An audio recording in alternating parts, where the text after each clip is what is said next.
থাইরয়েডের ওষুধ খেতে খেতে আমরা যে ভুলগুলো করি, প্রথম কথা আমরা খালি পেটে খাই না, খাবার পরেই কিছুক্ষণ পরে খাবার জল খেয়ে নিই, সেগুলো অ্যাভয়েড করতে হবে। আমরা কিছুদিন ওষুধ খাওয়ার পর ভাবি আমাদের থাইরয়েডের রোগটা তো সেরে গেল, তাই আর বোধহয় খেতে হবে না বলে ওষুধ খাওয়াটা বন্ধ করে দিই।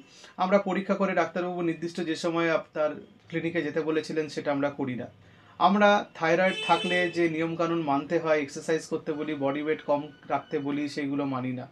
আমরা প্রচুর পরিমাণে বাঁধাকপি, ফুলকপি, সয়াবিন এগুলো প্রচুর পরিমাণে খেতে না করি, অল্প বিস্তর খাওয়া যেতে পারে, প্রচুর পরিমাণে আমরা খেতে থাকি। আমরা থাইরয়েডের প্রপার চিকিৎসা না করে বাজার থেকে সাপ্লিমেন্ট কিনে থাইরয়েডের চিকিৎসা করার চেষ্টা করি।